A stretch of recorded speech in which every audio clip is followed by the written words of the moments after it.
Welcome back to Ask Steve Judd.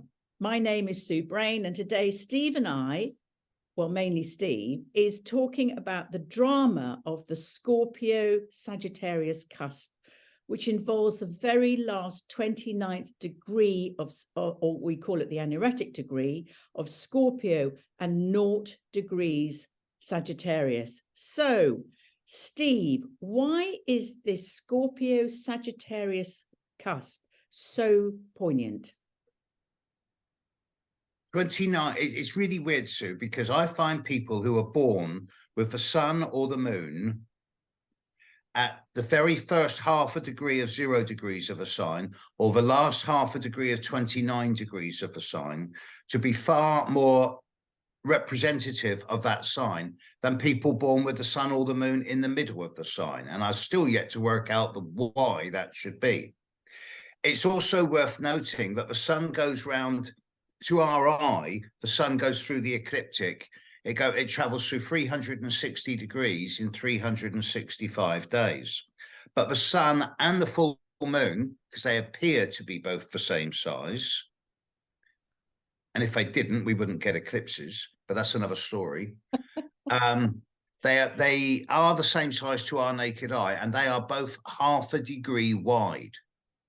So when someone says they're born on a cusp, no, they're not. They're one or the other, but it's quite common for people to be born with the sun in last half of 29 degrees. So a little part of the sun will be in the next sign, but the center will still be in the 29 degrees. Yeah. And it's not just the 29 Scorpio. 29 Scorpio has something, it is something of the, if I say it's dark, that gives the wrong impression. There's certainly an element of a fatedness about it. And many people with planets at 29 Scorpio do carry an energy which could be described as arcane, esoteric, or basically spooky. But then at 29 degrees Pisces, you've got Fomalhaut, the star. At 29 Leo, you've got Regulus, one of the great royal stars of the East. At 29 Taurus, you've got the Pleiades, which the Arabs used to call the degree of blindness. So 29 degrees is common. You know, there's a lot of stuff out there at 29 degrees, and I find it fascinating. Do you feel there is the sense of the 29 degrees, something is ending, or there's a sense of mastery over something during this lifetime? I think that's a really good analogy, and both apply. Both apply. But it also can be said that 0 degrees of a sign is also it's got a similar but different energy in that it's the start, the launch, the beginning, and it's full of exuberance. And I'm going to show you a couple of charts in a minute, based on historic astrology, that really demonstrate this. As you, and I'm sure many of the listeners will be aware, in the last week or two, there's been this really big Sun-Mars conjunction in the sky. And it started at around about 20 degrees of Scorpio, and it's going to run through to about 9 degrees of Sagittarius.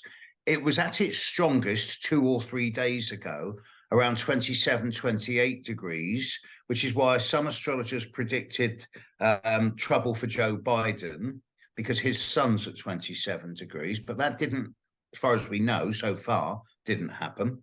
And it got me thinking, well, what's happened before? What's happened before when stuff like this has happened? So I'm going to show you the listeners a couple of quick charts, and ignore the titles, because I showed them to my students last night, and I did it as a guessing game. Here's a mystery chart, what happened at this time. And the first one is obvious because of the location and the date. So let's put the first chart up. This was set for November the 22nd, 1963, 60 years and 2 days ago, at midday 30 in Dallas. And this is the moment that President Kennedy was assassinated. The sun was at 29¾ degrees of Scorpio. And the moon was just beginning a conjunction to Saturn, and Saturn was on the ascendant in Aquarius. When Saturn is on the ascendant, especially when it's just risen and it's in the 12th house, this is seen as a very difficult anti-authoritarian stance with challenges to all different types of authority, whether it's father, teacher, God, or employer. And it's in It is a Aquarius difficult, as well, isn't it? yes. Mm. And so note that the moon is just beginning to conjunct Saturn, and that the sun is at 29 Scorpio. If I change this chart around and instead show you a chart from less than 24 hours later, then we've got this chart. This is a chart for 16 minutes and 20 seconds past 5 in the evening in London on the 23rd of November 1963, 60 years and 1 day ago. And it is the start, the very first broadcast of Doctor Who, which is celebrating its 60th birthday as we speak.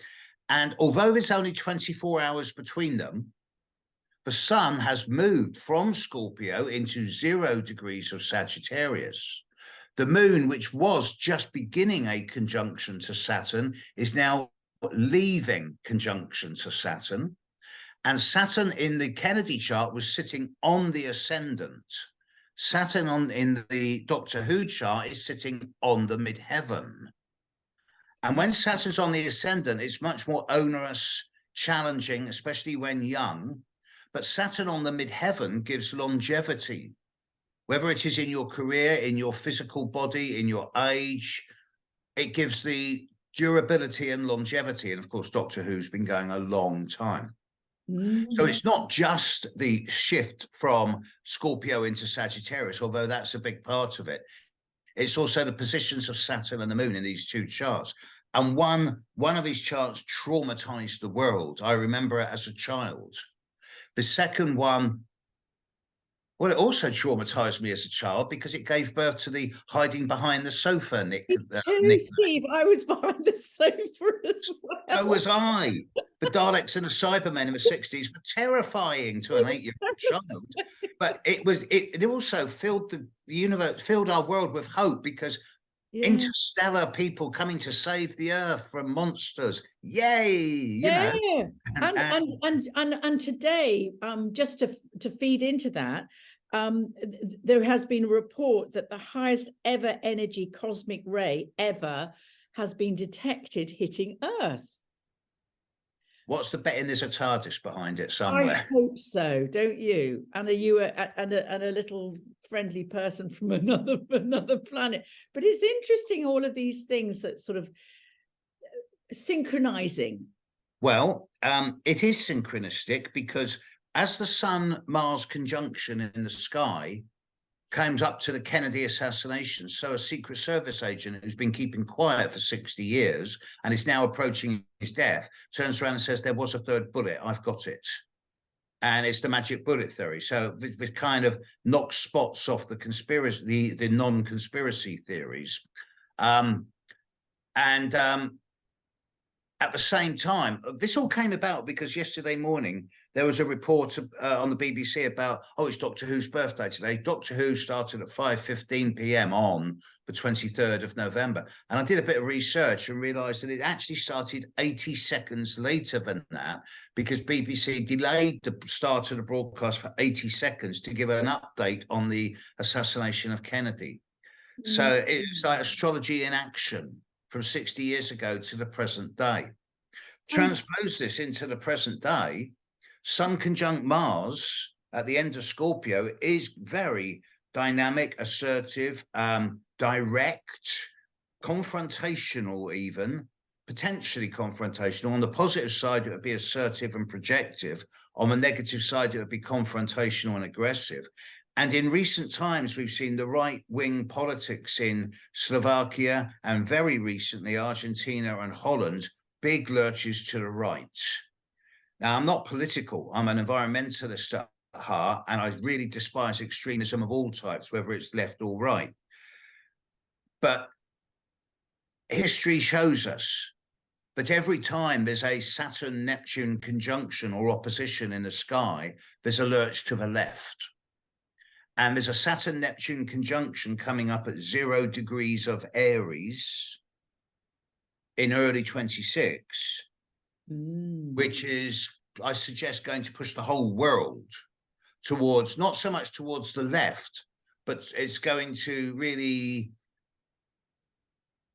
it's going to bring in, I hope, a new wave of healthy attitudes towards community, communal living, social responsibility, because we can't move forward unless we take all the impoverished and disenfranchised people with us. Yeah, I think it's the social responsibility, isn't it? That particularly, yes, that energy is, that's what we need to work with. Yes, So it does worry me that what happens before that might be a little bit more than a little bit difficult. Pokey at the moment, isn't it? Let's face it. I'm just wondering, how can we, with the shift coming, how can we work better with it? How can we become more conscious of it within ourselves, that we can actually work with it in our own communities? What would you say about that? Well, I'm on the inside looking out, because I know that by training astrologers and teaching astrology, and then as a result, people are going out into the world and spreading astrological knowledge, and people are becoming much more self-conscious, self-reflective, self-aware, and that is making them not distrust the politics and the corporations and the religions and the big systems of organization, but making them realize that they're actually more impotent. We used to need to go to the priests for our spiritual solutions when we were tilling in the fields only 100 years ago. But now we all have our own relationship with the divine. Yeah. As we get more and more into this big shift that's coming up with Pluto, Uranus, Saturn, Neptune, all changing into masculine signs within a year or two of each other, we're going to see the demise, the gradual slippage of nation states and borders. But instead, I'm worried that the corporate blocks are going to become omnipotent. So this is something. There's a shadow to everything, isn't there? So it's about us holding our own space and being aware that the opportunities are here for us to ground our spirituality and find our own way forward. I think that, and we talked about this, I think, last time, about looking up, remembering the awe of something greater than just our human nonsense. And this brings us back to the Scorpio Sag axis, because over the last week or two, I've been advising all of my students, all of my clients, that the next week or two, there's going to be a lot of knee-jerk reactions, a lot of volatility. We're seeing it in minor cases in individual countries. There was a attempted slaughter in Dublin yesterday of children. Yes, there was, yes. And there's lots of little things like this going on all around the planet in the last week or so. And this is more stressful than normal, and the new normal is not to be sneered at. I do expect this wave of antagonism to decrease by this time next week and to be gone within 2 weeks' time. But the Mars, as we speak, as we're recording now, the sun moved into Sagittarius something like 36 hours ago. Mars is now at 29 degrees 57, 58. It will move into Sagittarius within an hour of now. So I do suspect that as of this recording onwards, there's going to be some better news. The ceasefire seems to be holding in the Middle East. Hopefully, but my God, there's so much devastation, which is so Scorpio, isn't it? There's just, I mean, it's beyond words, really. It's amazing how cruel we can be to each other in the name of my God's better than your God. Yeah. What a stupid way to evolve. It's not, it really isn't. It's not intelligent. No, and it's sort of, we don't need to do that anymore. Surely that we've come to a level of understanding as humanity, but we're still, the dark stuff is still, the Scorpio stuff is still coming up. Well, you have to ask yourself, at the end of the day, who makes and sells all the guns? It's predominantly the USA, the UK. I'm ashamed to say. You know, we might bleat on about, oh, we've got to stop these dictators, but in the meantime, we're selling them guns, and they're either killing their people or putting them into refugee camps. So they leave those countries and go elsewhere, creating problems all around the world. So when we talk about the floods that are coming, it's not just a flood of water. There's a flood of refugees, and also, I hope, a flood of empathy, compassion, and reconciliation. But I think we've got to stop selling guns. Yeah. I just feel like the humanity is reaching a critical mass, isn't it? There is this. Yes. Well, I think we are on a cusp, that humanity. Yes. This is my take on it. And it does feel like it really is. We are on the Scorpio Sagittarius cusp, because Scorpio, yes, and Sag is the hope, and it's the new way of belief, and the new, the sort of the benevolence of what we can be to each other, and what we can give to each other. And that's just my hope, that there's this, you know, that I think with, you know, with the Sun and Mars having been together, it's a massive trigger, isn't it? Yes, and take it into a galactic way of looking at things. I'm not a galactic. I'm not one of these galactics. But within the last 20 years, the sun on its orbit around the center of our galaxy has moved further on, so that now the center of our galaxy has apparently moved from 0 degrees Capricorn into 28, 29 degrees of Sagittarius. And the center of our galaxy, galactic center, is called Sagittarius A. So, you know, Sagittarius, it's not all joy, believe me. Sagittarius can be complacent, yes. It can be lazy, and it runs away from any type of commitment as fast as it can. It also brings humor, philosophy, and higher-minded knowledge. Yes. And we can aspire to that. I think it'd be a really good place here to talk about the galactic center, because in my understanding, it's around about 26, 27 degrees Sagittarius. So what would you say to us about that? And also, anyone who's got a planet around about 26, 27 degrees, what does that mean for them, Sagittarius? I honestly don't think you can infer anything for an individual chart from having planets on the galactic center. But when you look into the sky, you can't see the galactic center because there's a bloody great dust cloud in the way, billions of light years wide. So it's obscured. But if you know where it is, if you know where the cusp between Capricorn and Sagittarius is in the sky at an astronomical level, and you can look at that, then yes, you're looking at galactic center. Bearing in mind that our solar system is expanding away from galactic center, it's orbiting it, but on a spiral. So it's pushing out whilst at the same time spinning round. I don't buy into all of the what I call nonsense around galactic center energy as being beneficial, because there's a bloody great black hole in the middle of our galaxy, and nothing can live there unless they're of a different dimension, because the pressure is just so great. Yeah, I mean, it's meant to be, from astrologers I've been talking to about sort of the higher cosmic Christ energy. But I've been a bit more on your side of the coin, going, really? Prove it. I don't know. I can prove how the planets work. I can't prove how galactic center. I don't know, but it's whatever. But yeah, whatever. Yeah, whatever. Exactly. Yeah. It is interesting that, and I just wonder, because if it is at this particular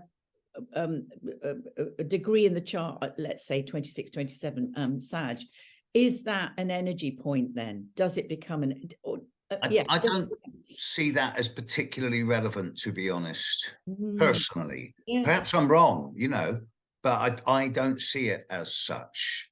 I'm not skeptical about it. I'm cautious in choosing to believe with it. Yeah. Or it's, I suppose it's sort of this sort of sense of filling people up with more astrological stuff. Yeah. I want to inspire people to hope for the future, but I want to do it in a way that's grounded and realistic, not airy-fairy. Yes. Yeah. Because believing in airy-fairy stuff isn't going to get you anywhere. And that's not the human journey. The human journey is to get real. Yeah. That's how I look at it. And Look up and smell the coffee. Yeah. Got to smell the coffee. And it's that adage of collect water, chop wood, that Buddhist adage. It's hard work and you can't bypass it or go, oh, well, my thing's on whatever, astrologically, and therefore everything's going to be fine. It isn't like that. It's all our lives are hard work. That's why we're here. This is not a holiday. It's not. And if anyone who wants to dispute that, just remember, it's not. you volunteered for this. You know, you have to ask yourself, what is your mission statement? Why did you volunteer to come here? What is your purpose? Why are you here? Are you here to drive a fast car and have lots of nice boyfriends and girlfriends and make lots of money? Or are you here to be authentic, have dignity, compassion, and to improve your life and the lives of others and the energy of this planet? And I also think, you know, you're here to be the lineage breaker, aren't we? We're here to, for me, we're here to break the patterns of the past, of the ancestry. We're here to move things on. And for me, that's, the astrology is just such an important key. How can we do that? Oh, okay. I understand more now. Right. And also another way of saying exactly the same thing is that our ancestors have sat around their campfires for tens of thousands of years, dreaming of this time. Look at the evolutionary leaps we've made in just the last 20 to 30 years, especially with the technology, and how that's enhanced our spiritual understandings of the cosmos. And look at the rate of acceleration, which is why I agree with you that we are now heading into a nexus point. And this is not some sort of 20 or 30 years distant in the future, which we can shunt off into the future. No, it's in the next couple of years. Absolutely. Critical time. We should do something on this. Yeah, definitely. And I think we need, that's what astrology can do, is to help us prepare. Because absolutely, when you're prepared, it isn't, there's not the shock or the, oh my God, the panic. It is, okay, we'll just do this one day at a time. And that's exactly. Come what may, if you do it with dignity and authenticity and a bit of humor, then you'll be fine. Is there anything else that you would like to say about this cusp of the Scorpio Sagittarius cusp before we close? Yeah, one little thing, just one. For us all, look at the cusp of Scorpio and Sagittarius in your personal chart. Look what house it's in. And ask yourself, how have the events of this last couple of weeks, and to a lesser extent, this one coming week, affected you? Have you overreacted? How can you use this energy so that it doesn't use you? And how can you make a difference? Yeah. And how can you just keep the light? Just stay with the light. That's how I look at it. Acknowledging the dark, but not buying into it. If you can't work with the dark, don't work with the light. They're equal and opposite. Yeah. Dark is not negative. 29 Scorpio is not evil. It's not nasty. There's nothing dodgy about it. It's dark. Yeah. 0 degrees Sagittarius is light. They're right next to each other. It's yin yang, and you can't have one without the other. Celebrate them both. That's a lovely place to end today. So, and we'll see each other next time. And thank We you all will. for listening, and see you soon. Take care.